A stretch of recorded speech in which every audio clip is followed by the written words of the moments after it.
오고 가는 언제 매일 여의도는 전쟁 중 Talk to me. 국회 출입하는 이병주 기자 나와있습니다. 어서 오세요. 예. 첫 번째 이슈 보도록 하겠습니다. 완장 찬나 이번 주 정치권을 달궜던 국회 상임위 이야기 같습니다. 네, 맞습니다. 지난 25일 국민의힘이 상임위에 복귀하면서 국회가 정상화됐죠. 예. 여러 상임위 회의가 열렸는데 일부 민주당 소속 위원장의 회의 진행을 놓고 잡음이 나왔습니다.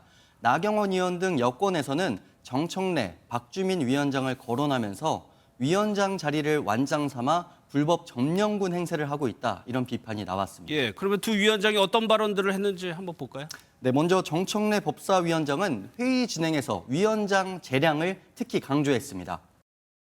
간사도 아니면서 의무 없는 짓을 하면 안 됩니다. 자, 들어가세요. 그래서 간사 선임 들어가세요. 간다고 하는 거 아니에요? 그건 안 하겠다는 거예요? 위원장 재량이에요. 위원장 재량이요. 네, 앞서 있었던 최혜병 특검법 입법 청문회에서 증인들을 10분간 퇴장시켜서 화제가 되기도 했었습니다. 박주민 의원은 보건복지위원장인데요. 회의 진행을 방해하지 말라면서 정부 인사와 여당 간사에게 언성을 높였습니다. 간사님 가만히 계세요. 위원장이 지금 발언하고 있습니다. 저는 말씀할 기회를 주십시오. 기회를 안 드렸는데 자꾸 발언하고 계신 것뿐이에요. 그러면 두 위원장이 과거 상임위원이었던 시절에는 어땠습니까? 네, 먼저 정청래 위원장, 아까 말씀드린 대로 회의 진행에서 위원장 재량을 강조했는데요. 지난 2021년 문체위 회의에서는 이렇게 말을 합니다.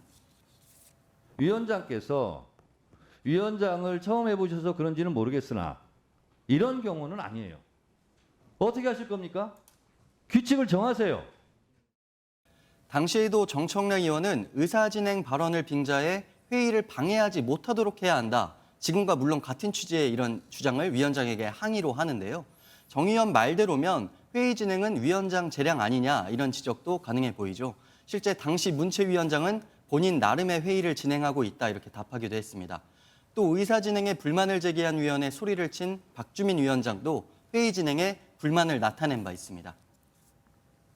위원장님께 좀 아쉬운 소리를 또 드려야 될 것 같습니다. 사실 저는 오늘 법사위에서 안전운임제를 물론 현재 상황과 안건도 다르고 인물도 다르고 또 모든 정치 상황이 다른 만큼 일반 위원일 때와 지금 모습이 같다 혹은 달라졌다, 이러한 단순 비교는 어려울 것 같다는 말씀도 물론 보탭니다. 예. 상임위 운영과 관련해서 결국 국회 윤리위 제소가 됐어요? 네, 서로 이어지고 있습니다. 국민의힘은 고압적으로 회의를 운영했다는 이유로 정청래 위원장을 국회 윤리위원회에 제소했죠. 이에 정 위원장도 발끈했었는데요.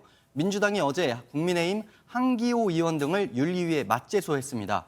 민주화 운동으로 수영 생활을 해 군에 가지 못한 정 의원에게 군 문제를 꺼내든 부분 등이 인신 공격성 발언에 해당한다는 취지입니다.